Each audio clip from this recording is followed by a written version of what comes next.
right. So like I was saying, we're going to turn things over to Bob. I can't see him on my screen, but I'm sure he'll pop up when he starts chatting.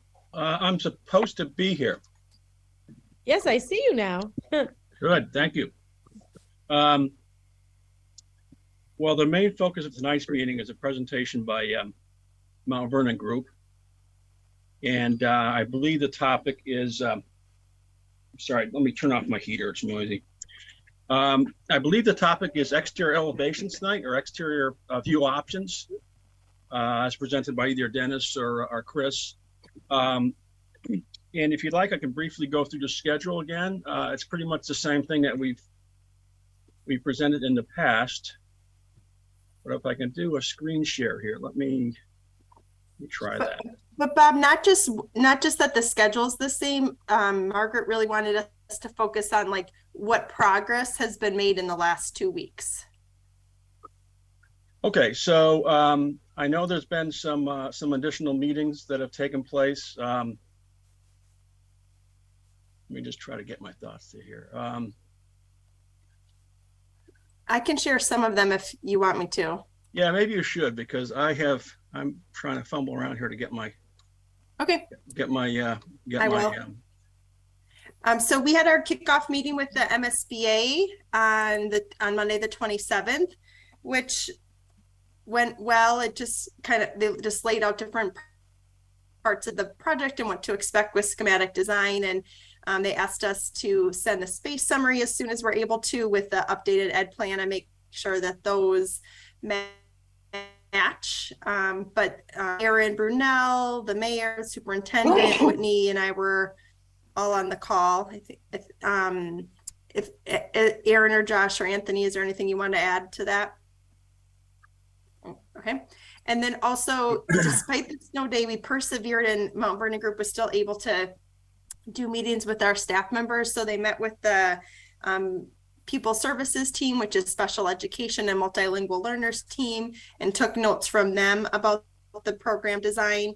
They sent me the notes. I still have to review them tomorrow, and then I can share them with you all. And then they also met with an educator advisory group, which are, everyone from music teacher, art teacher to school clerk, principal. So really rounded group of people. I think there was between 10 and 15 of us to get feedback on the design, and the design feedback was really positive. There was a lot of excitement from folks with the building, what it could accomplish. Mount Vernon Group did a great job of explaining how, like, the cafeteria, gym, stage space can be a space for like holding larger groups of meetings and welcoming in the public. They talked about how the rooms are situated in pods. We're able to answer some questions for the group. The group gave some feedback on stuff, and I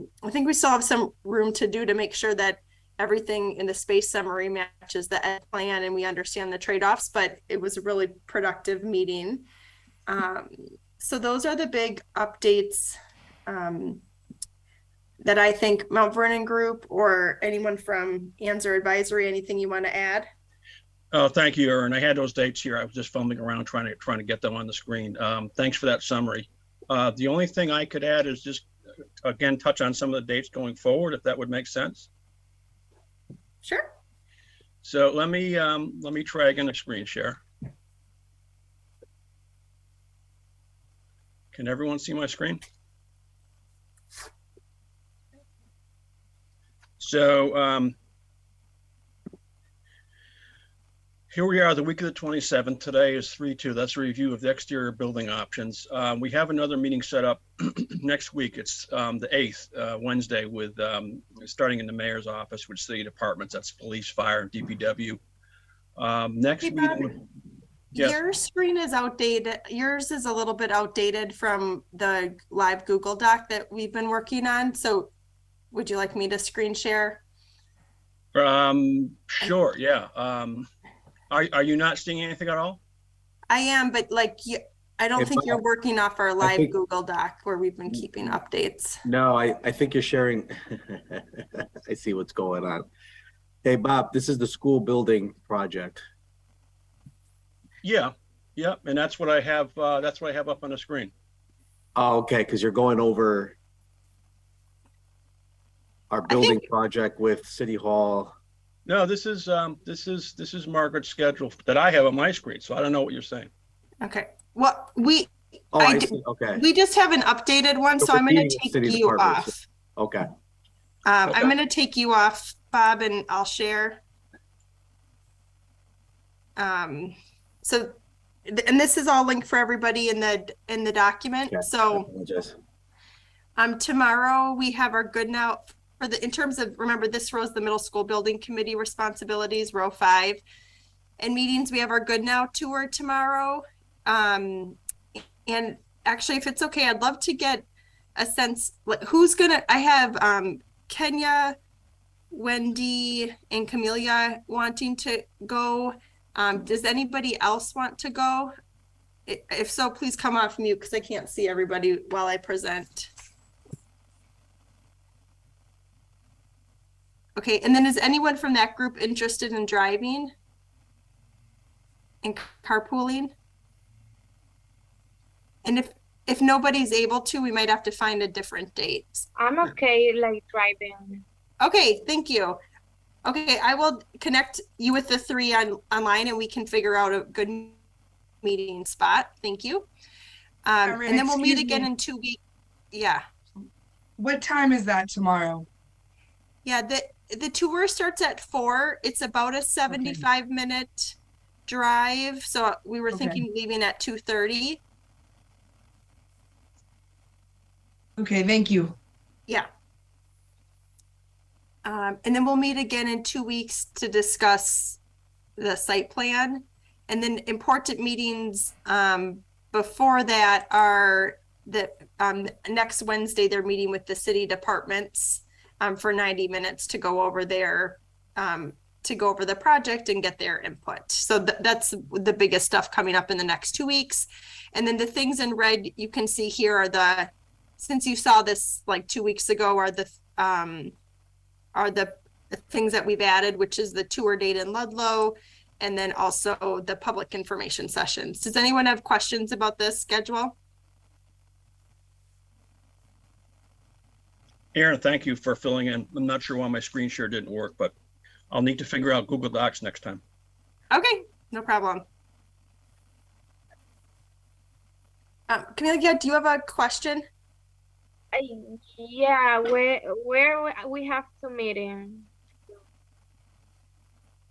Where would we meet for the carpool?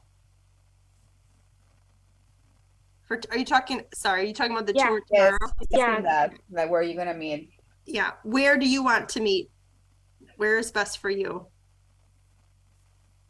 Camila, ¿dónde es mejor para ti? Ella pregunta. Maybe in la biblioteca, in the library. Sure, that sounds good. So maybe put in the chat anybody who wants to meet Camelia at 2:30 at the library tomorrow for the tour of the Good Now School. Thank you so much. Thanks for your help, Kathy. Do we not have interpretation happening, Aaron? We do. We have Johanna and Les. Okay. I just want to make sure that Camilla is able to, get what she needs. Okay, good. Great. All right. So does that cover that section then? And so, Aaron, I think you're next with reviewing the vision for middle school in Holyoke. Oh yeah. Okay. Sorry, I wasn't expecting to do that last section, so I just need 30 seconds. Yeah, take your time. Of course.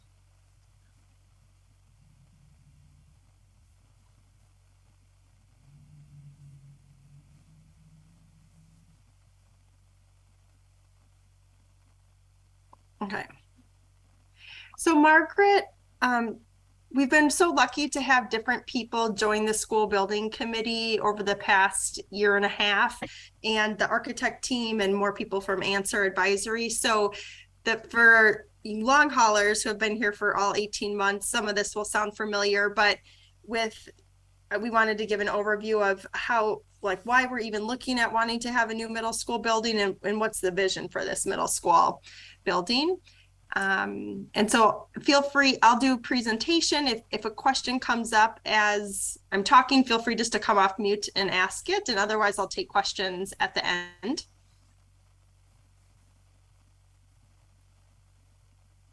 So, well, we don't need to do introductions, but you know who everyone is. As you know, we developed a strategic plan last year with more than 1,500 people involved, and in the strategic plan tagline is Juntos Podemos, together we can. And you'll see that sentiment of, you know, school partnering with families and community throughout the design of the building. Here's our vision, mission, and core beliefs. And so having a new middle school building helps us better achieve these. You can look at this all online too. And this is our learner profile, which means, like, what do we want the student learning experience to be? And, like, what do we want students to learn and the skills to acquire when they're students? So we collaboratively develop this too, but we want students to be able to reflect and persist, to embrace empathy and kindness, to apply critical thinking, communicate effectively, and help themselves and others. So you'll see this through the design plans. And as you are all really familiar with, we are leading with equity and really want to make sure that our schools, for example, like if you look at the second one, ensure that our students, families, and staff get the support they need to be successful. That's all about our middle school design plans. So there's been a lot of efforts in the middle school to work on improving middle school over the past few years. When Dr. Reich first came to Holyoke back in 2015, when Holyoke mostly had K-8 schools, he kept on hearing from families, community members, and staff members, like, we liked when we had separate elementary and middle schools before, and so many people talked to him about it that we decided, like, we needed to study this, and Anthony was on teams with me to study the issue. And we did also agree and heard from a lot of stakeholders that having separate elementary and middle schools would be good for Holyoke for a variety of reasons. We knew that we couldn't get to that model right away, and we were really hopeful that we could build 2 new middle school buildings, and that every child in those middle grades would have an opportunity to experience a new middle school building. So we started to try different middle school models while we worked on the process of trying to build a new middle school. Meanwhile, the dual language program kept on growing, which is great, but it also means then you need space for, you know, middle grades students who are in dual language. And we were trying different options where middle school started at 5th grade and 6th grade. So we did a lot of experimenting, piloting, and studying what worked. And like I said, working with people in the community, we tried to analyze what worked, what needs to change, and what do people want of the middle school experience. There's a lot more information online if you want to take a peek.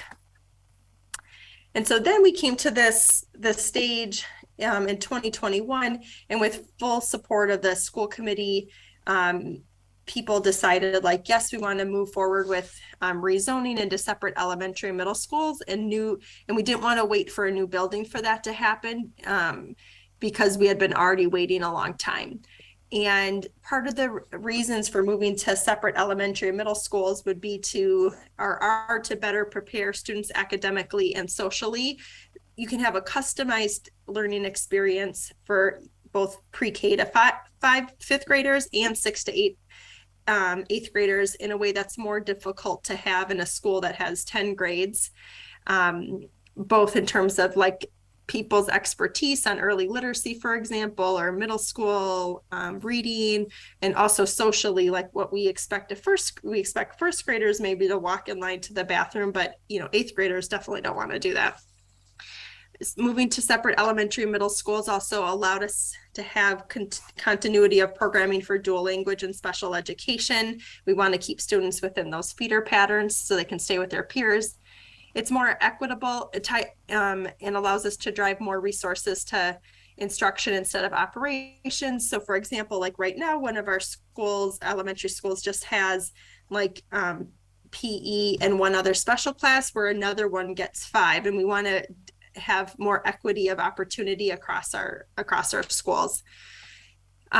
So we also had a collaborative process last year to come up with the guidelines for rezoning, and you see right at the top is design schools that put student need first and prioritize money spent on education. So that was our guideline for rezoning and how we're trying to carry that out in the middle school building project too. And as you know, we're pursuing a middle school building at the PEC site for about 550 students. We would need to vacate next year if we're able to get all the approvals, and that the building would be built by 25 or 26. And unfortunately, if the funding isn't approved, we would have to use our existing building. The students who will be at Metcalf Middle and STEM next year would move into the existing PEC space. This talks about how our vision for the future has changed and evolved. And so now I want to get into a little bit more like, what is our vision for middle school in Holyoke? We had Aaron Brunel served on this with me. We had a middle grades collaborative study team that back in 2021 really looked at this question of what do we want the middle school experience in Holyoke to look like. And we did a ton of research and read a lot of literature. Here are some of the samplings of stuff. We wanted to learn like, what is best practice in the middle school experience? And we came up with this vision together with input from stakeholders through a survey, that the purpose of HPS middle schools is to equip students with the skills and experiences to excel academically and socially in high school and beyond. So it's preparing them for their first next step and their next steps after, so that they have options in their schooling experience. And we really thought about what would the middle school environment that we would want most importantly for our students. And it would be one in which students are engaged in active, purposeful learning. Where educators use multiple learning and teaching approaches. There's just not one way to learn in a classroom. That students have access to activities inside and outside of the classroom, applied learning to make their learning relevant. And that the school environment itself is inviting, safe, inclusive, and supportive for everybody. And that the adults in the building are adults that value young adolescents and are prepared to teach them. And if you think about like what your middle school experience looked like, or what you might want your experience to look like for your own kids or grandkids, like I would be really happy if my kids were able to attend a school in which these beliefs were part of the fabric of the school. And so as a part of our strategic plan, I just wanted to highlight some things in the strategic plan that are particularly important as we think about what the middle school building itself looks like. Under learning experiences is making sure that in every classroom students have access and are engaged in rigorous grade level tasks in every subject area, and that teachers are supported in that. The second one is around having inclusive practices for students with unique learning needs. So, you wouldn't want students with disabilities far on another side of the building. We want them, if students are pulled out for services or when teachers are pushed in for services, that the school building environment allows that closeness. We want this school to be one that facilitates building relationships with families and students. Around how to meet the needs of every child. So you need meeting space, you need a welcoming space where you can hold community celebrations. The fourth one is around social emotional learning. And so we wanted to like plan a schedule that builds in social emotional learning explicitly through direct teaching, but also woven throughout the school day. And then last, we have here partnering with the community, families, and staff so that students can experience positive relationships, mentorship, and access opportunities to explore their interests. So this is like a large variety of schedules, enrichment or essential opportunities, that they have access to music, art, drama, and that the building facilitates those learning opportunities both during the day and through extracurricular activities. So next up, this is a sample of what the schedule is going to look like. We worked with education resource partners this year to develop this, and once again had a task force of teachers supporting us on this. And there's just so many things that you want to try to accomplish in the schedule, and this allowed us to, this was how we maximized what was most important. It was a really big tension between, we have a 6-hour, 45-minute day. So there's a really big tension between like, how many classes can you have in a day?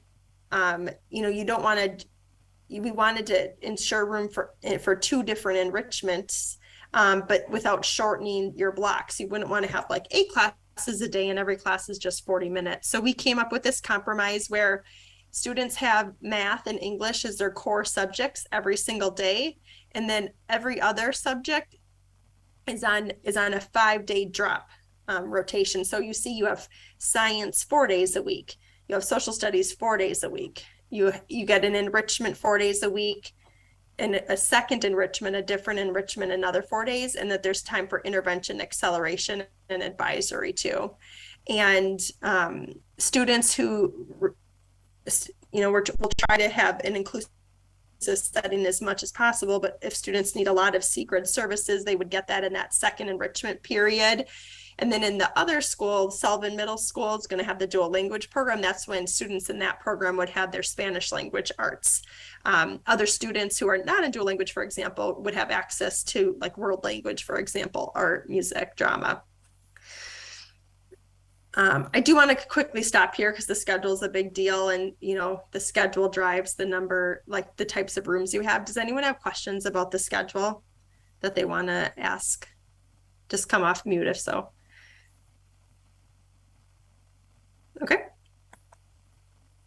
And so here are some of the building needs that came through. What's this vision for middle school that we want? We had recommendations from the middle grades collaborative study team to ensure enough students per grade in school to allow for class and program variety, and have smart, sustainable staffing levels. That's how we ended up on a 550 student school. That gives you about 180 students per grade, which then is 2 neighborhood clusters of 90 kids, and each 90 kids have their core content teachers, a SPED teacher, an L teacher, to work with them.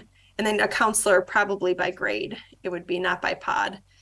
And then, we want all students to have access to a rigorous academic experience, including students with unique learning needs. So that's where we would like adjacent small group space close to the main classroom areas. We want project-based space, and we would need some sub-separate space for students in a specific special education program. Ensuring exposure to enrichment opportunities is really important. That's where we talk about PE and health. We'd likely have 2 teachers there, at least 1 music band teacher, 1 performing arts teacher, a visual arts teacher, a world language teacher or heritage language teacher. Consumer sciences and STEM were also very high. The media center could be used, for everybody. It wouldn't be like a specials class, but rather like teachers could take their groups, their classes into there. In order to ensure teacher planning, we need collaboration spaces and conference rooms.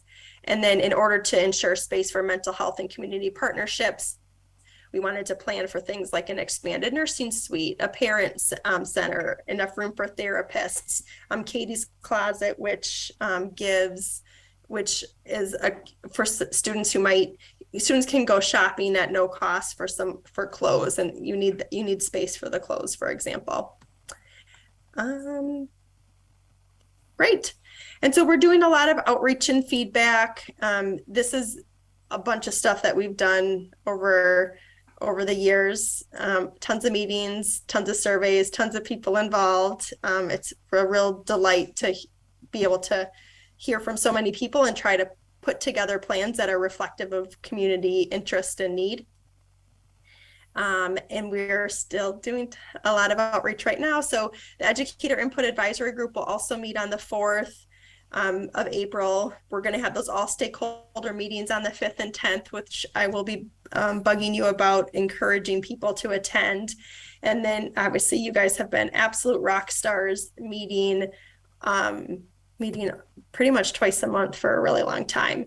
And then we'll have the school building tours available. I also invited the educator advisory group to the tours. I did direct them towards Ludlow since it's a closer drive, and then they won't have to miss as much school. And then I invited our our middle school leaders and expert teachers in case any of them want to join too. And then, you know, we're asking different questions of people throughout these input sessions about the spaces. Obviously for us, specifically the middle school building, over the next couple of weeks, want to dig in more to like, how do you envision the building being used for community use? What are some of the most important features for the building for the public? What's the feel and spirit of the school, you'd like to convey? Things like that. I'm not sure if today is the right day to do all that, but we'll kind of chunk it out over the next couple of weeks.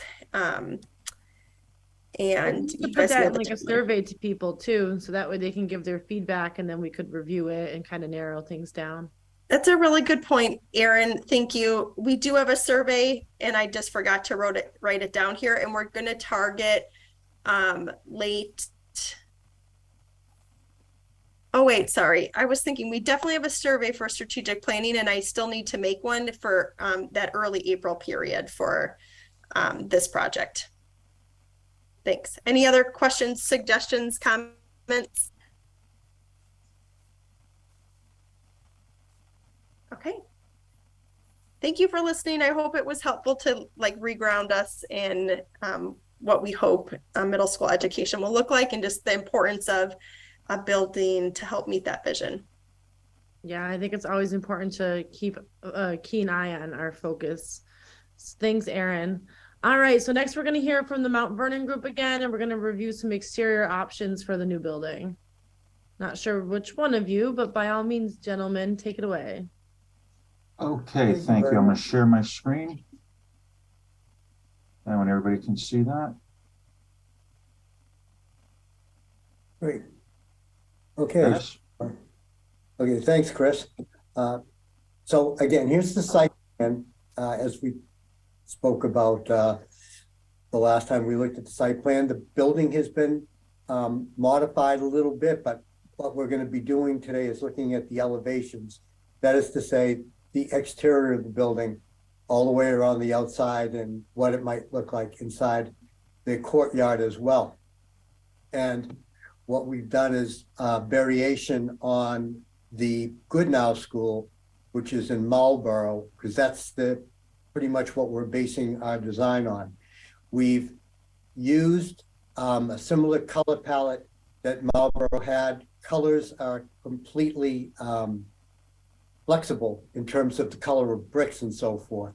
But for those who have seen Marlborough, it's easier perhaps to understand, you know, darker on the bottom, lighter at the top. But we will go through the elevations, and I believe the first one is looking straight onto the main elevation here. And what we see is a main entry for the public and a long covered walkway that wraps around the side. The buses would be dropping off here, and this is a good place where students can learn to can wait for parent pickup or for the bus or whatever and stay out of the rain. So this is all covered from the entry all the way down and around. And we are now going to the side of the building that faces the new parking. And what you see here are classroom setups. Each group of 3 windows is a classroom. And the ones with the different looking windows in it and that poke out of the side of the building, those are the science rooms. So there are 2 science rooms at each grade. So it's 2 7th grade science rooms at the bottom, 2 8th grade science rooms above. And then 2 more classrooms to the other side on each level. and an entry from the parking lot at that level. Now, hopefully this elevation helps people understand a little bit better how having the gymnasium on the second floor works. So we're sort of cutting through the hill here until we get to a level surface at the top of the hill where the second floor extends to become the gymnasium and cafetorium. And there's a walkway that goes down and into an entry at that level, and that runs the whole width of the school at the back. So you'll walk by the teacher dining, the music, the cafetorium with its stage, and then the gymnasium, and then out the other side. And if we go around to the next elevations, we see the back of the school. So you're just seeing basically that baseline that you see is the second floor line, and that's where the ground will be on the outside of the school. So you're very close to where the playfields. The playfields are, about 5 feet up from there, and we will have accessible walkways. So we're going to try to avoid using even ramps, accessible walkways for everybody to get up to the playfields, regardless of any physical disabilities. When we come over to the other side of the school where the road will run down, it again demonstrates how the gymnasium here can be up on the second floor. Again, another long walkway. You can see the ground sloping away as it's cut down, and so it's sloping in two directions. And that walkway will again bring you into another entry. That's the other end of that corridor that we spoke about. This side of the school is very much like the others because, as you remember, we tried to design all of our neighborhoods to be the same and recognizable. One thing that did come up at our latest meetings, and it's reflected here, and we're still working on making it work. An extra space was added because the curriculum has switched. The prescriptive approach to science, technology, math, and STE engineering spaces for the lower grades is prescriptive as one space per grade by the MSBA. However, the curriculum needs of Holyoke Middle Schools requires that there'll be two STE teachers, and so we're designing it so they, like the other grades, will have what amounts to their science rooms. There'll be STE rooms, slightly smaller in size, and we're seeing how little we can poke it out of the side of the building to accommodate that. So it adds square footage, but we're trying to reduce our square footage and make things more efficient so we can stay in the right range. And that would happen on the first floor. And then there's a variety of spaces on the second floor on this side, which have to do with the media center. And we use that whole concept of the media center as a real anchor for the school. So you can see the tower over on the right-hand side there. That's sort of the tech lab. And one can imagine a lot of STEM sort of projects going on in there. There'll be all kinds of technology, one would hope, and it will be worked into the curriculum, I'm sure. There's plenty of head height, so things can be built in there and so forth. And then that will extend into larger group areas behind it, as well as a second floor which accommodates at the same level a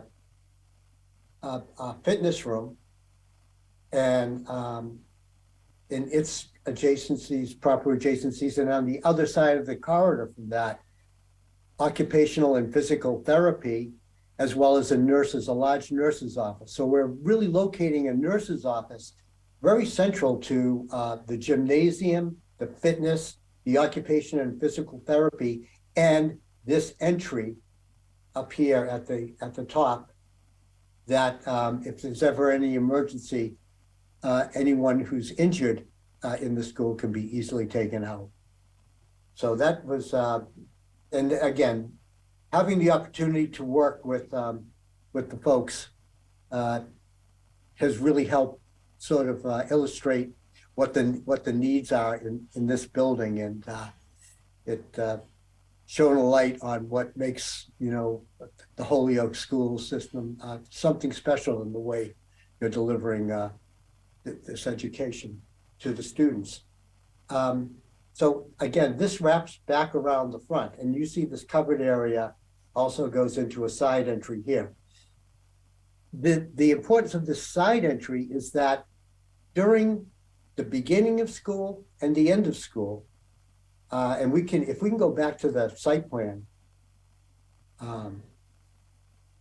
that entry is over here. This is where parents will be dropping off students, and they'll be able to then enter the school there, and the buses will be up here, up in the that road, and they're dropping them off in front. So at the beginning of school and the end of school, these doors can be monitored for the children who are going to be dropped off by their parents to get in on this side, and for the bus students to get on that side. After that, of course, the doors get locked, everything is sealed up tight, and so that's the way that works. I think we also have some three-dimensional images that give you an idea of what this school might look like as one approaches it. It's we're looking at presenting a building that has the stature of a special building, of a special place to go and to learn for the students, and something with a sense of permanence about it. I spoke earlier about the STE spaces, and you can see in our experimentation with the spaces, we're seeing that it has to push out a little bit on the first floor at the bottom, but we're doing our best, again, to control our square footage and keep it within the range of what is practical and sensible for fitting the budget and still be able to deliver the services. I think we have some 3D views of, perhaps not, of what it looks like inside of the courtyard. I'm not sure. Because I am not. Yeah, Dennis, we don't have those images today. They're still being vetted out. Oh, okay. All right. But we worked out if we go to that first page that we had, yes, the fenestration inside the courtyards will be similar. The fenestration, meaning, the design of the windows, will be similar to this, because in the center of the of each wing, there's sort of the big public area that, if you think of it as a neighborhood, well, the neighborhood center sort of happens in the middle with resources at either side of it, and a large open space for work to be accomplished. So the center of the building will have similar fenestration as it faces the courtyard as well. So this whole sort of centerpiece is a centerpiece. It's the science rooms, it's the public workspaces, project-based learning areas, and sort of the gathering place, the town commons, if you will, of each neighborhood. So I'd be happy to answer any questions you folks might have.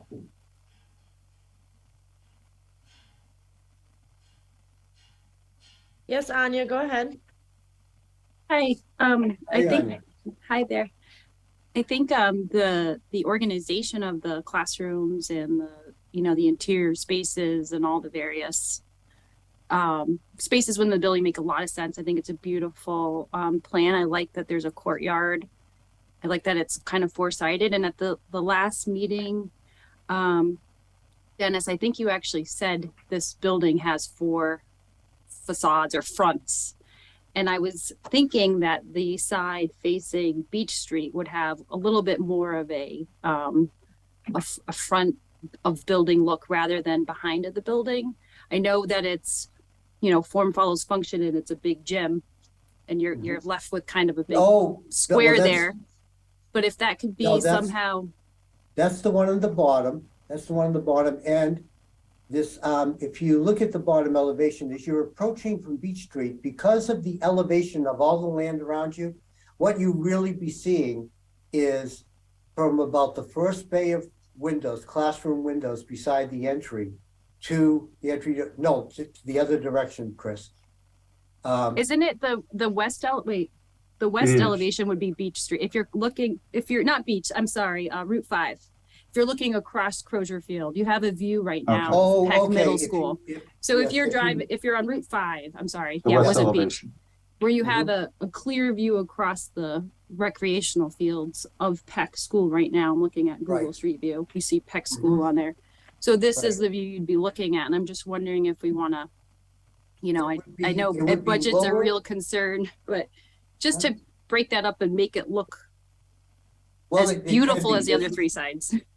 This is the way remember, you're looking at the gymnasium, so forth. So we don't have any glass. We'd be using a cow wall sort of material, so there'd be no glare in the gymnasium with plenty of light. Mhm. You can do really nice things with that. Like a nicer membrane of Everything that. and everything. This setup is, again, because of the model school, this is reflective of the pattern that was used in Marlboro, but there's a lot of flexibility in how the cow wall could be set up. This is back of the house. This is the back of the gymnasium storage and toilet areas, but certainly we can bring some light in by using various kinds of windows there. And you have to remember as well, you'll be looking across a field, and this is still going to be Be lower. down a little bit, yeah. It'll You'll be only see down that about top. 5 feet, yeah.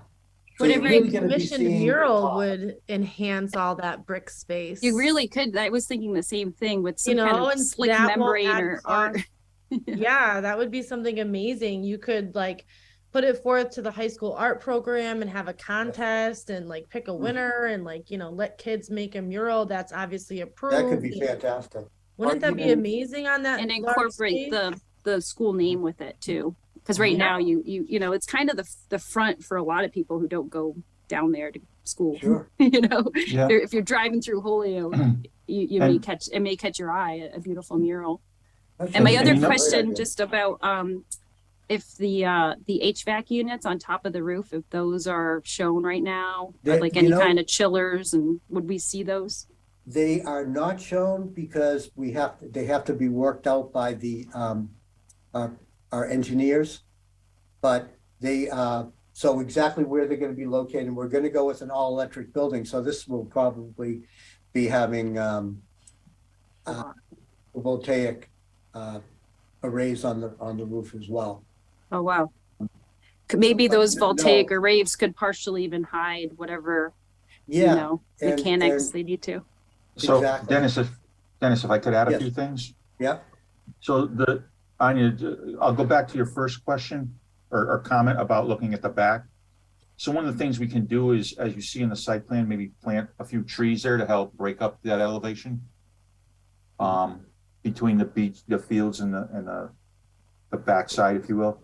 And the photovoltaics are usually pretty low. Mhm. They're Okay. not typically high. Right. When we put them on the roof, they're very They like low them flat on profile. the roof these days. Right, Okay. You don't want to sail up there. right. Where we're generally finding, for efficiency's sake, the equipment being located is generally right in the center of the classroom wings, because this makes for the easiest distribution. So they would be centered like over the corridor, which is down the middle, and sort of in the center of the wing.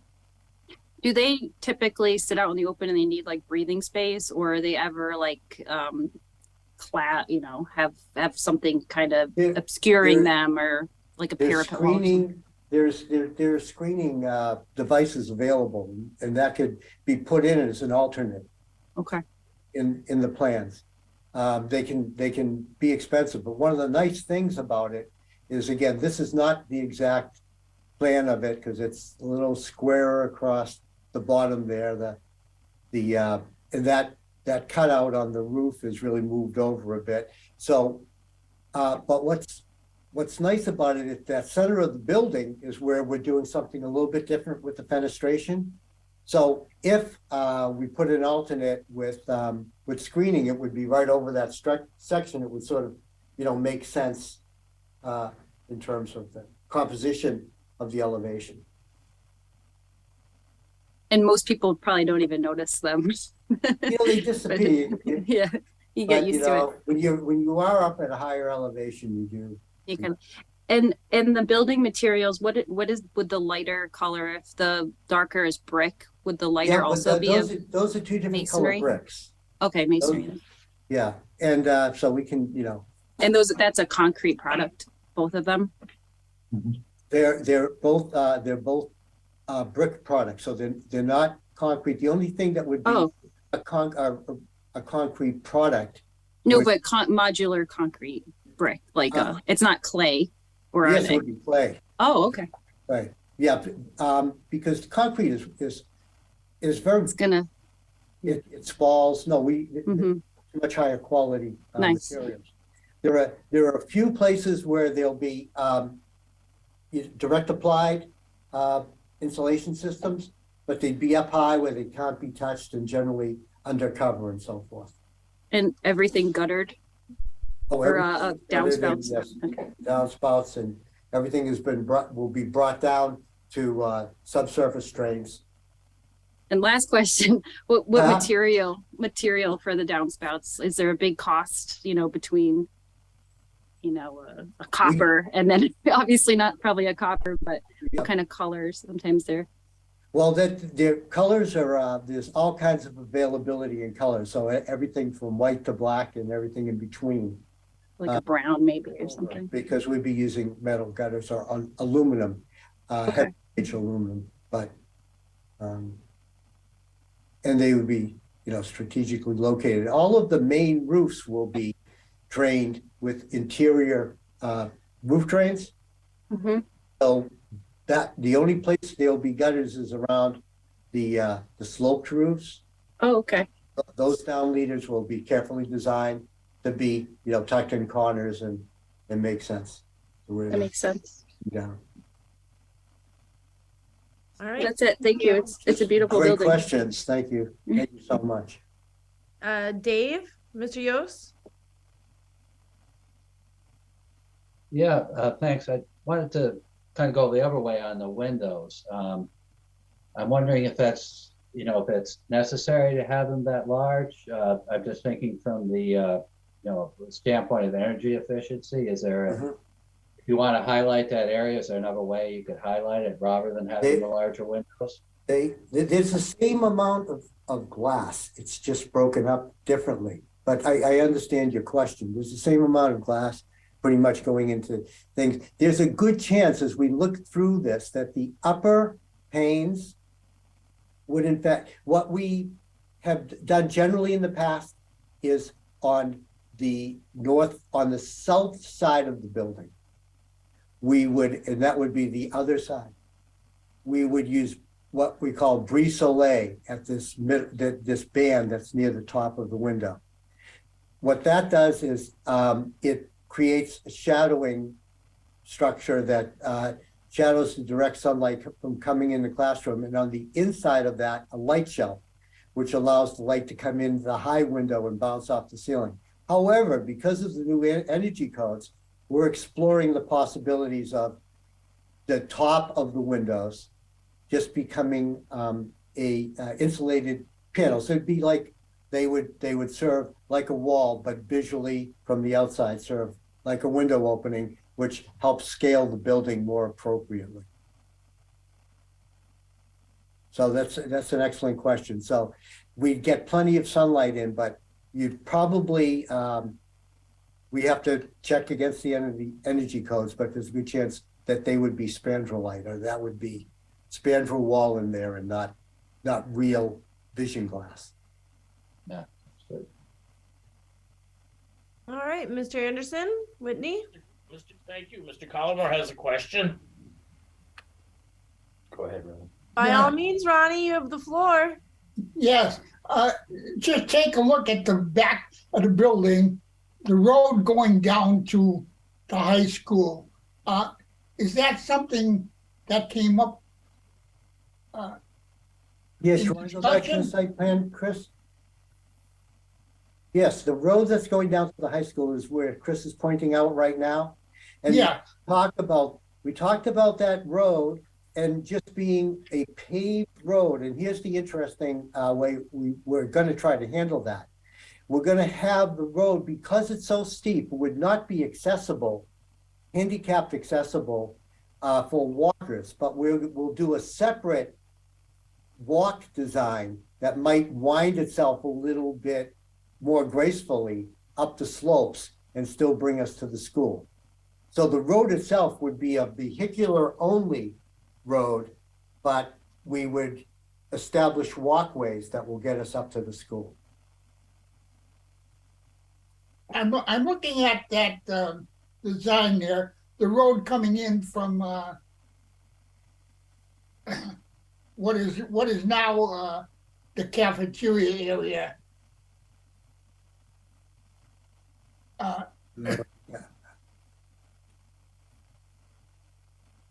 What? Ronnie, I don't think they would know what you mean by what's now the cafeteria area. So do you mean the road to the right that goes in the neighborhood, or the road that is currently where the parking is? The road to the right that goes to the. Okay, that's what I Yes. thought. So Yes. yeah, that one. Yes, that road that's school property. That's a road, that's a school road. was your question? No, the question is, I'm looking at it, it looks a lot wider than the road coming up from the high school. Is that gonna be just one-way street, or? For buses expect only, it I would be- believe is the intention, Mr. Collmore. Yes. The street coming from the high school will be for buses only. Buses only, one way. One way? Yes, sir. That For was, buses entering the school in the morning and for buses entering the school in the afternoon.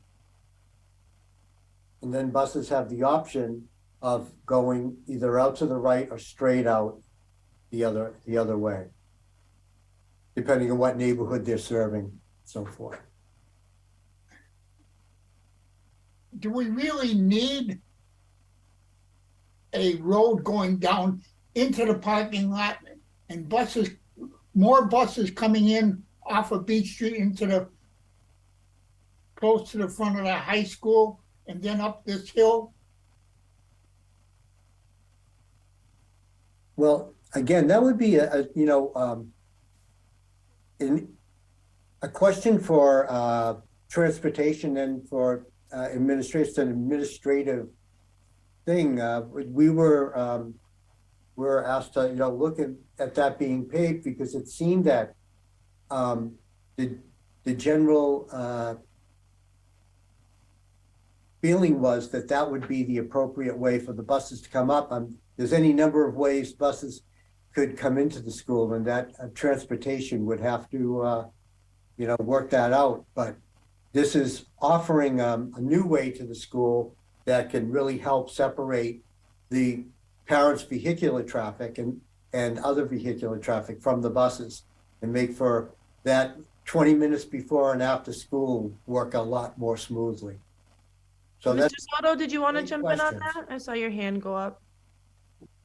Yeah, I just wanted to state that I think this design and what we're talking about right now is flexible enough for the school administrators to adapt. Like if we have right now we're talking about that being an entrance for buses only, but that could also be where parents drop off only, so that there's not a huge holdup of traffic on Beach Street. It all depends on once we start school, depending on how many buses versus walkers we have in the area, this design with the separate entrances, it would allow the school to do some really nice things that would help with traffic flow. So, it's not set in stone that's where buses would go in, but we could design it that way, and then it allows the school to be adaptable. Because oftentimes, schools don't have this level of design for traffic flow, and we have to create it on our own by buying like artificial barriers and things like that, so that parents are coming in one way and buses are coming in another way, and there's not just a ton of traffic on, if you go to Sullivan or McMahon, some of those areas, drop off and pickup becomes really difficult because we don't have a design like this. So this is gives us the flexibility that we need to just do what's right with by the school. Mhm.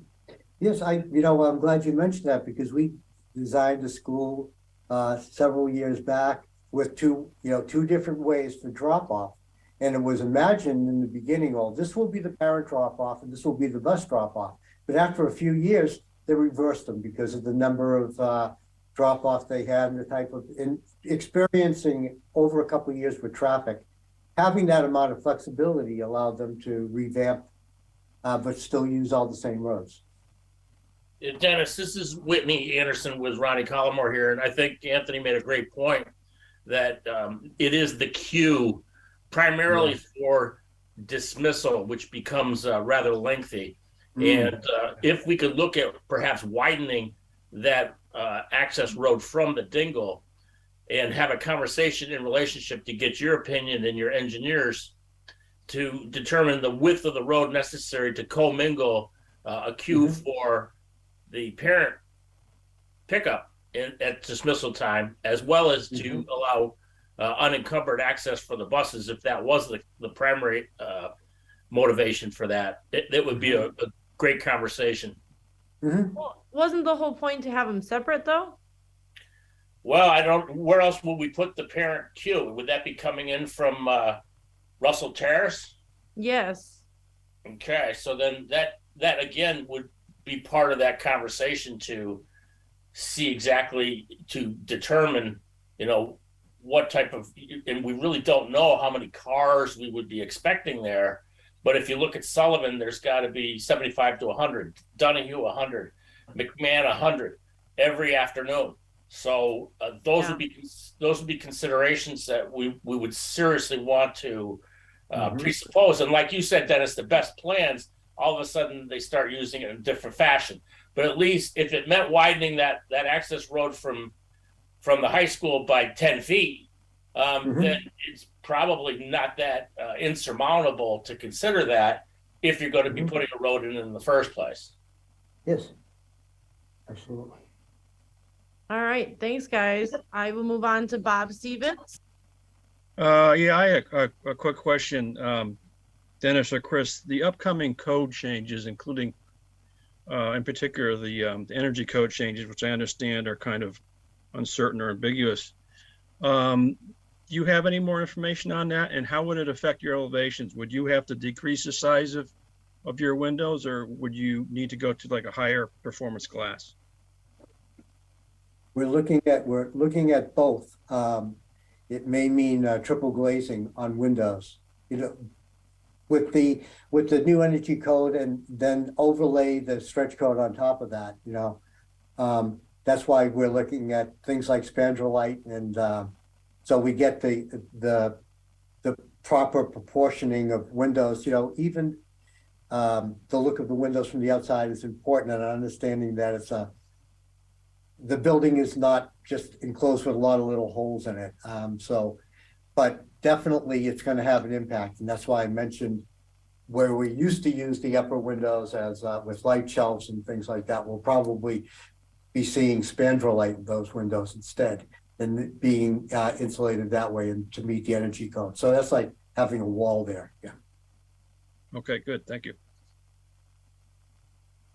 All right, thank you. I don't see any other hands up. So Dennis, if you were through, we can move on. Yes, if no more questions, that's good, I think. All right, thank you so much. So we're going to move on to working group updates. If anybody has met in the last 2 weeks, I can speak for the communications group. Being last week was school vacation, we didn't meet. So, but I believe we'll be meeting again shortly. So I don't know if academics, building design, or finance has met.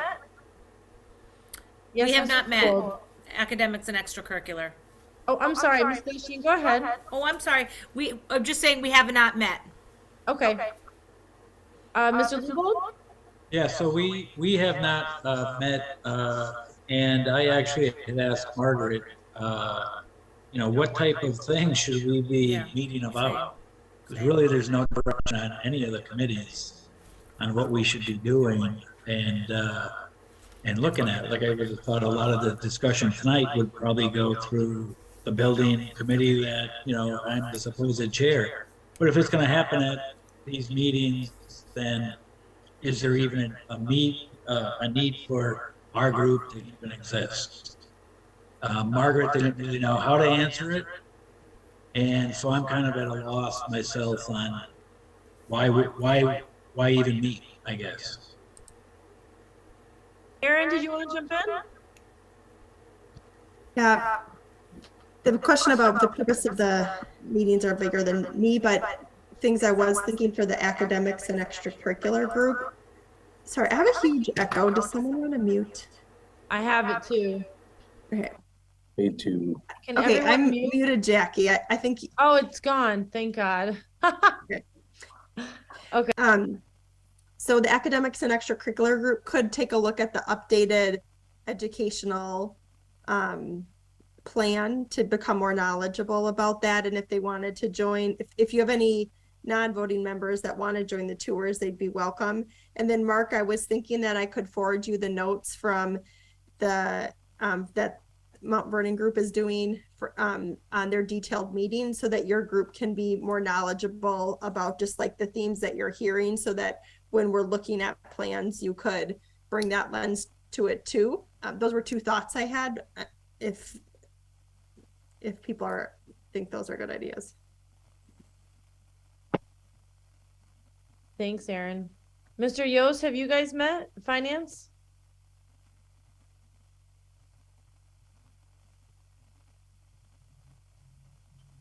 Oh, there we go. Yeah, we haven't met yet, but I do want to meet soon.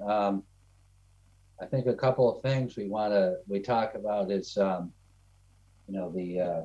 what we're calling the early bidding package, to try and I guess you'd say kind of sell that, because it's kind of a new thing, but it's really there's a lot of savings to be had in that, and try and show people how that works.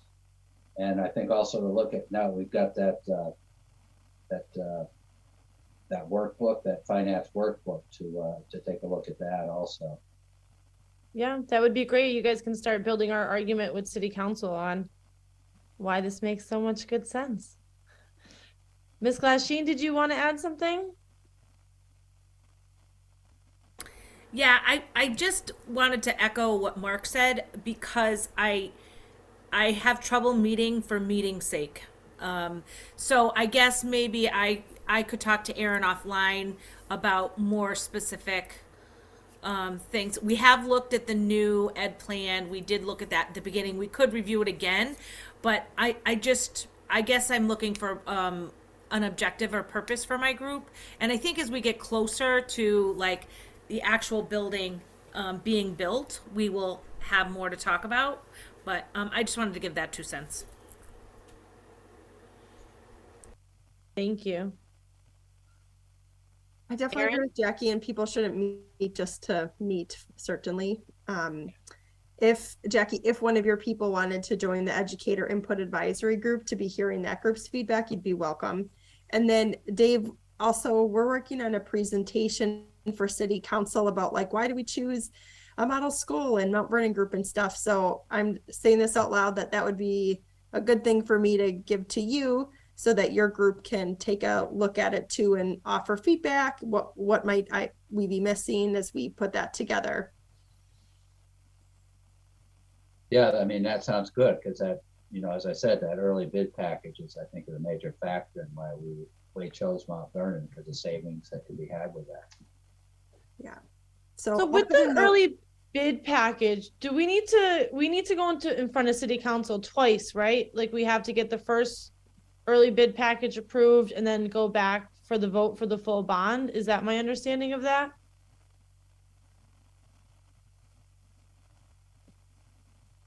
Anybody? Yeah, I would think so. Yeah, because they'd be approving that first part before, before even the second part is finalized. Whereas, the traditional way, everything would be all lined up, and prove one thing at once. So Say it again. So what's the question? The question is, do we need to go in front of city council to get the demolition approved before we go to get the full package approved with the way we're structuring the steps of this? It sounds like to me, and Margaret's not here, but Aaron, mark me if I'm wrong. My understanding is, and we're dealing with the whole chicken and the egg situation again and timing. My understanding is that we're going to go in front of the council to get the authorization for the anticipated cost of the project. So we're not going to have on time, the design folks are going to do what they do and they're going to do their number crunching and stuff putting, but it sounds like to me that it's all going to be incorporated, including the demo costs of that authorization. Aaron, did I get that correct or am I off? I think that you're definitely, my understanding, I think you're definitely correct on that. It will be all part of the estimates. The estimates are happening in April. So I think we will have a real number to go to city council with by early May. It's that the vote language, which I still need to look up, it's on my to-do list for tomorrow, says something like, assuming that the Massachusetts School Building Authority provides their funding share to Holyoke, then the Holyoke City Council approves their share, and this is how much their share would be. So it's like, basically the city council can vote in advance of the Massachusetts School Building Authority because their meeting's late June, and then we wouldn't have time to go to city council. But the city council's vote is only pending the MSBA's approval. The city. But that number that we're going in front of the council with, that's the projected number. That's not the actual number, is it? I mean, it's That's correct. Yeah. But it's what two estimators come up with. Yeah, but once you get the bid, that determines the actual number. And then, so we're not going to have the actual number once the bids come in. And then I guess to the other Aaron's question about demo, I think the demo costs are in that initial estimate we bring in front of the council. Am I correct? That's my understanding. Yeah. Okay. Okay. Mr. Tallman, did you want to? Yep. Yeah, I believe there was there's going to be something from the committee, our committee, to finance first in early May, and then there's going to be discussion. And I'm sure once it gets to the full board early May, then it'll be sent to the finance committee, which will discuss it.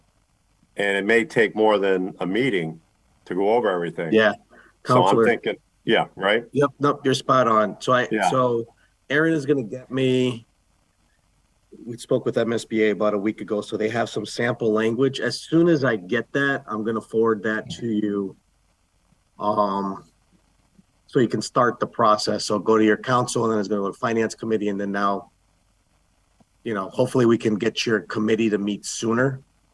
Right. And then we have our own finance committee too, of this group too. So timing is, it's a little bit it's not that great here, but we'll get through this together. But yeah, so that we're not getting this to you in May and for having you to come up with a decision in one meeting, although that would be great. In case there might be 2 or 3, I want to get that to you sooner rather than later. Yeah, absolutely. I agree. Should we try to decide on that date now as a committee and vote to move forward with a specific date that we plan to have an initial city council proposal? I think it was on the bid. I think that Aaron sent it. I think it was in the meeting for tonight. I thought it said like May, we haven't set May a 2nd. specific. Yeah, we haven't set a specific date yet. We keep saying like April, May, but we haven't set a date yet. So, Mr. Tallman, if you can help us with the calendar of when we should come to city council, knowing it's going to probably get sent to finance, right? Hopefully it takes one finance meeting, but let's say worst case scenario, it takes 2 finance meetings. I'm going to say it's going to take 2 at least. Right. And then goes back to the full council. That's a full month of a cycle. So we Yeah, need so- to be in front of council You're at the end of April? You're every first Early and May. third Monday, right? We've been meeting the Wednesdays now. Joe is Council McGivern's the chair, has been having them on Wednesdays. Wait, but before first, our I'm, meeting. I'm talking about the full council. You meet every first and third Monday? Tuesday, first and third Tuesday. So I think it's May 2nd. If we can get Assuming I that. get it tomorrow before noon, we can make your full council on the 7th, but I don't think I have to rush that fast. I can aim for your 21st city council meeting. Then it get moved to finance. After the 21st, what's your next recurring finance committee meeting? I think that might be much sooner than we need if you're talking about March. No, because that gives finance committee to do their thing in the month of April, because it's got to go back to the full council. And that'll be May. And mind you, we're going around April, May. Finance committee is going to be super busy with meeting with departments, going over their individual budgets. We're starting now to plan for the next fiscal year. So I want to get it in the queue. That's all. Like opposed, you know what I mean? So, Mr. Mayor, I would ask Dennis Daly, when is the official estimate going to be properly vetted and available for distribution? Or at least like an estimate rate. No, the real deal. Well, is Frank on here? He's not. Chris, did we develop the estimate to that grant? I mean, our schedule to that granular detail? Because until you have that available, you don't have anything to present. Right. Chris, oh, you're muted. I'm looking for that schedule now, Dennis. Yeah. Give me a second. I think I can get that for you. I think we had So I'm gonna probably butcher your block of first time. name, but Ksenia with Margaret's office, if you want to chime in by any means, feel free to chime in because I see that your hand is raised. Thanks. Hi. Please pronounce So your first name? Ksenia. Okay. Okay, thank you. So the work that Mount Vernon Group is doing, and friends from Mount Vernon Group, jump in and correct me if I'm getting any of this wrong. I'm still catching up on the project here, but it is the feasibility phase redo, right? Schematic design. That is with the MSBA, the current contract and budget that's authorized is for that phase specifically. So the next phase of the design work, which isn't contracted and isn't budgeted, in an approved budget with the MSBA is the detailed design. And in order to put anything out to bid, whether that be the early package or the full shebang, you need to actually develop biddable documents, which the schematic design phase isn't giving us, right? So I just wanted to point out that before, and Dennis, sorry, I'll hand it over to you in just a second, but in order to, there's going to be some intermediate additional steps here that also involve approving, further commitments to develop the design. Dennis, go ahead, I interrupted you. No, that's exactly right. We had developed a schedule that was, and I think Margaret was involved in it. We using, and one can only forecast so much, but based on the board meetings, we set dates as benchmarks. So that gave us an idea. That's why I was asking Chris how granular we really got about dates, because we set benchmarks for different events that happen along the course based on approvals at MSBA and so forth. So I think we might have a time period within which one would expect bids, but not a solid date, but I could be. It said the estimates reconciled the week of March 30th. Is that Right. what you're looking for? Yes, Okay. yes. That's what I was looking for. Okay. So call it April 1st. Okay. So Wait, but she said 3:30, but that doesn't make. Yeah, 3:30. Yeah. Well, it goes in at 3/14. Is that correct? That's when the estimate process starts. Was that week? Yes. Yeah. So 2-week turnaround there. When do you normally get it back, Dennis? A couple weeks? Something like, I don't know, Chris? who Margaret's, no, I have the answer. I just don't know how busy, Margaret's estimator is, but, given a couple weeks, I know our estimator is so used to the, understands the model school inside and out, and he can deal with it. 2 weeks is fine, to turn that around. If both estimators can get them done in a couple weeks, then it takes a day to reconcile the bids. Very rarely do we ever have. Usually 2 days of schedule for reconciliation. Really, it always happens in one. All right, let's. If you're talking about a 2 to 3 week process in an ideal situation. Give me another week or two to solidify this, and we'll get back as far as. Okay. We'll I think some Aaron and potential Margaret. dates. So just thinking out loud, we wouldn't need to be, well, maybe I'm wrong, but in my opinion, we wouldn't necessarily need to be like 100% to go to the initial city council because we know we're just going to go to finance, right? So if we went and I learned this from dealing with the police audit stuff.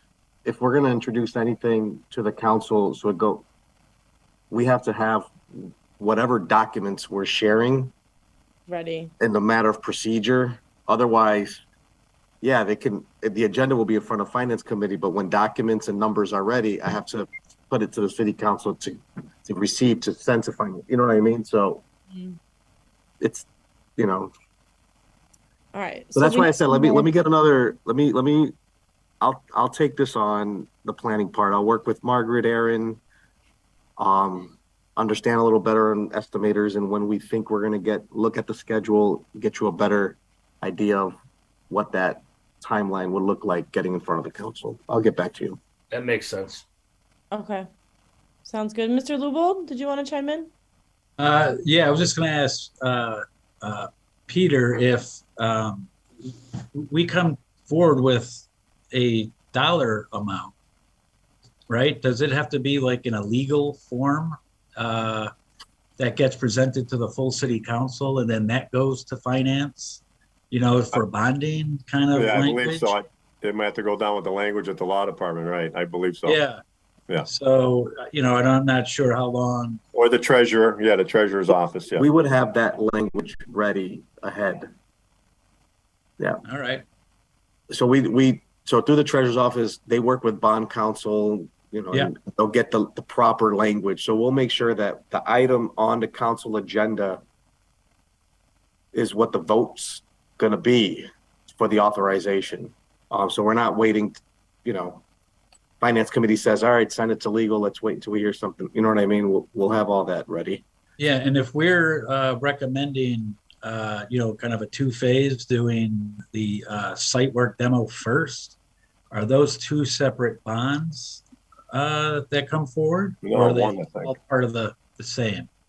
I think it's all, from my understanding, last time we talked about this, it's all in one. Okay. In that number. Yeah. What Margaret presented to me prior to, it's included. Okay. Thank you. Anybody else have any thoughts on this topic of conversation while we're on it? So it would work in relationship to the council meetings. Peter, if you did have a meeting for a full board and to bring the item forward on a Tuesday, and your traditional meeting for the finance subcommittee meetings is on Wednesday, you could meet the following day, perhaps, if the chairman's schedule would allow that. And then for further review the following week, and still have plenty of time to meet the 3rd Tuesday. The finance committee to meet the day after the council meeting? That doesn't happen. That doesn't happen. That doesn't happen. Usually it doesn't. They could do it anyway. Time to file the order. 2 notice. You got to have 2 days notice and everything, and it has to be on the agenda. They haven't even accepted. Oh, very good. Right. Yeah. but we'll get there. So no late files for subcommittees? We're not doing too many light files, no. Okay. Just trying to help. Just one other step in between there, and I don't know if this matters to the vote, but so schematic design happening now, estimating based on that, reconciling of the estimate, right? Then submission of all of that, you know, of a project budget to the MSBA, which I think is planned for third weekish of April, right? And then I don't know how long it'll take them to turn that around. And vote, right? It has to go to a vote there. So if the reimbursement component is significant to how the rest of the process with financing goes, then that's another chunk of time in between. Well, you'll have a 3011 established at the end of the schematic process. That is exactly right. The 3011 will be established, and that will be the basis of a lot of decision making. That's the foundation of the budget, and that'll already be established. Can you please tell us non-contractors what a 3011 is? Yeah. It's the budgetary agreement between the MSBA and the recipient host, which would be us, and it takes into numerical form the reimbursement for every single line item within the project that's proposed. Right.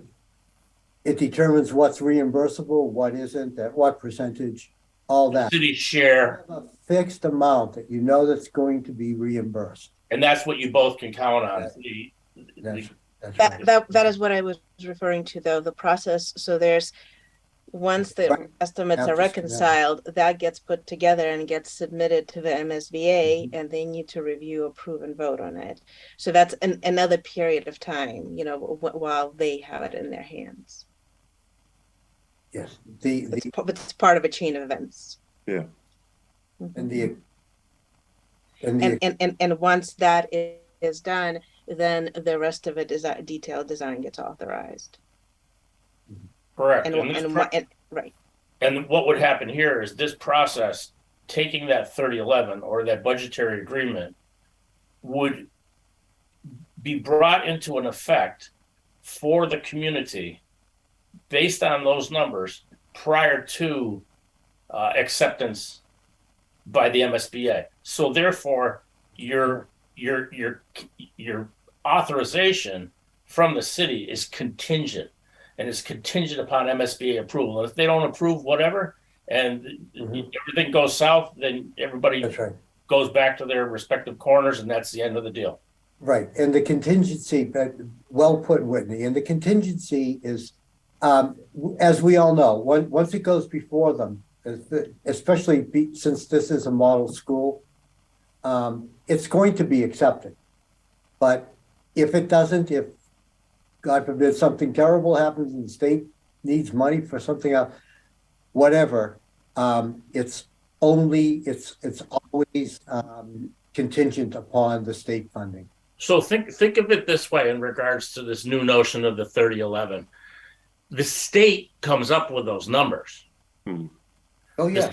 They are the ones that prescribe that, and we are the ones that reiterate that to them. And so therefore, basically, we are telling them something that they've already told us. And so as Frank says, you know, this is a model. This has been done numerous times. The costs are very well established, minus escalation, which would need to be really the one variable there, aside from any economization that we'd like to do with any particular the features and the materials and features, exactly materials within the school, which most likely would be enhanced in our favor in the form of a credit. So that makes that number look even better. But they would not reject their own numbers. It's just, it's not a hypothetical that you would have to concern ourselves with. No, but it's all, the proper way to do it is, as you said, it's contingent upon the vote, and we have to make sure that language of contingency is in it. Is in the bonding authorization. That's exactly right. That's correct. And no, it's really again, the schedule as foreseen, based upon the board meetings of MSBA, makes tremendous amount of sense in with really any budget, but especially with a model school. There shouldn't be any holdups whatsoever. Well, as long as we're ready to make our presentations in time for MSBA to make their presentations to the board, there should be no problem at all. And this particular process is very crucial in regards to David Yost and his committee, as well as everybody else who's actively paying taxes in Holyoke, is that we're trying to eliminate escalation costs for an entire fiscal year. So with that, pardon me, a calendar year, I should say. Calendar, yeah. That's correct. So based on the cost of the project. So if escalation is 5% on a $70 million project, the potential savings here, which as Aaron Linville had, reiterated our purpose for proceeding ahead with this desire to build a school. So this expedited function actually saves the community a basis of that, which is $3.5 million at $70 million. And then consequently, also the expedited demolition has further enhancements to savings. So there's a potential easy $3 to $4 million worth of savings right off the bat, but just by utilizing this mechanism. That's exactly right. There's savings in two ways. If you do the early bid package, you're doing it as horizontal construction. So it only includes demolition and site preparation. Therefore, it's bid differently, and that contractor does not have to take on any filed subbidders or anything else. They put in one price, they do the job. It's quick, it's simple. The general conditions are fast and simple, and it's time oriented. That's all being done while we're still continuing to prepare the project to go out to bid. So then when that project goes out to bid, that they're bidding on building, a general contractor is bidding on a project on a prepared site. Yeah. Really brings that cost down quite a bit. And now he's working with filed subbidders, but one of his own subcontractors, which would be the site contractor, their work is diminished quite a bit. So there's savings both in time and in the expense of the contract itself.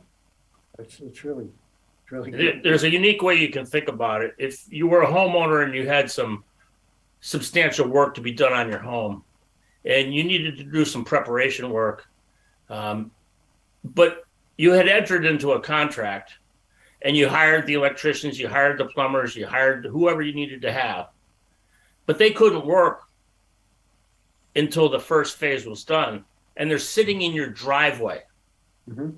And you're paying for them to sit in your driveway, waiting for that moment that they can become activated. This might be kind of a little metaphor, if you will, how this expedited process works.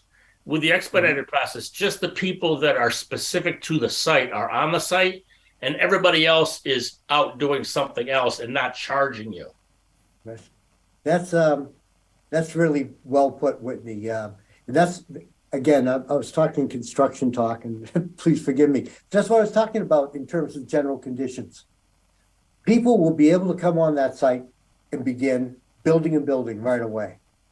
And yeah, that's a great analogy. All right, great. Well, we're gonna move on, gentlemen. And I guess we'll make sure on the agenda for our next meeting that we have a little bit more information on exact timing of when is best to go in front of council. So reviewing next step from last meeting, we need to approve our minutes. Hopefully some folks had a chance to review the minutes from our last meeting. So I will entertain a motion to approve those minutes. Motion to approve the minutes from May 2nd, March 2nd. Thank you, Mr. Tallman. Can I have from Or April. February 16th? February. Can I have a second on that? I'll second it. I heard Miss Blanchine. Thank you very much. I'll take a show of hands, whether it's your real hand or your digital hand. All those in favor? Aye. Any opposed? Seeing none. I should have asked for more discussion first, but you all know by now you can butt in if you need to chat. So that passed unanimously.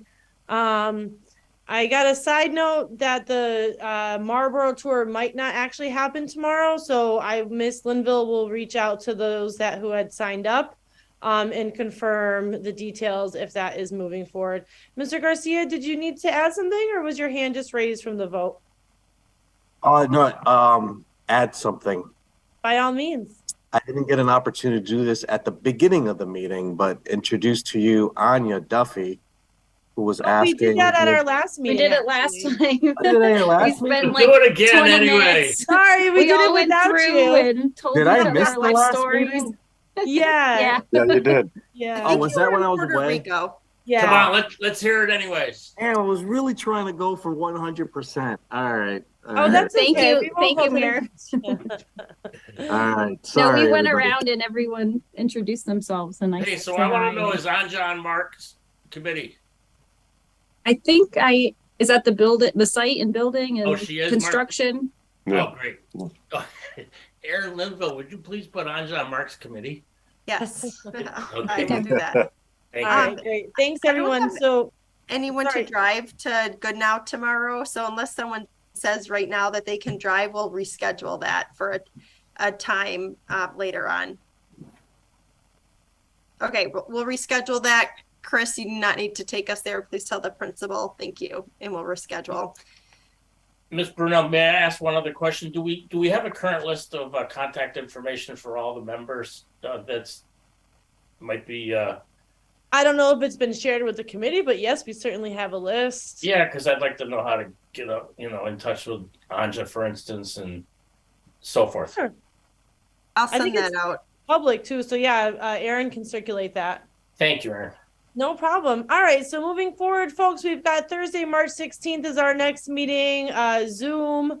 And then Thursday, March 23rd after that. And as you'll continue to look, there's a few other dates, which I know Aaron briefly went over with us earlier. But Friday, March 31st, we're going to plan to make a tour of the school in Ludlow. And then we have an in-person public meeting. April 5th is our first public meeting, like within the district. It'd be really great if we could have some people come and support. The communications working group will, of course, be putting out a flyer to help advertise that.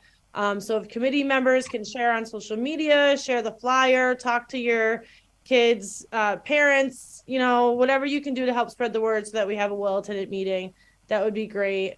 And then we're going to do a virtual follow-up to that, and that's going to be April 10th. And then Thursday, April 13th is one of our next, we're going to review the draft of schematic design submittal. That's one of our next meetings. And then Thursday, April 25th. And of course, we will have some dates added in for city council and things like that, and maybe some subcommittee meetings as we move forward. So next steps, you guys can all read through that on the agenda, which Aaron has written in. So Aaron Linville is going to get us the language we need to prepare the vote for city council. Josh is to work with Aaron and Margaret on the timing of that. Aaron has those questions from her slide. So I suggest that she sends us those questions like in a email or a survey, and then we can respond to her that way.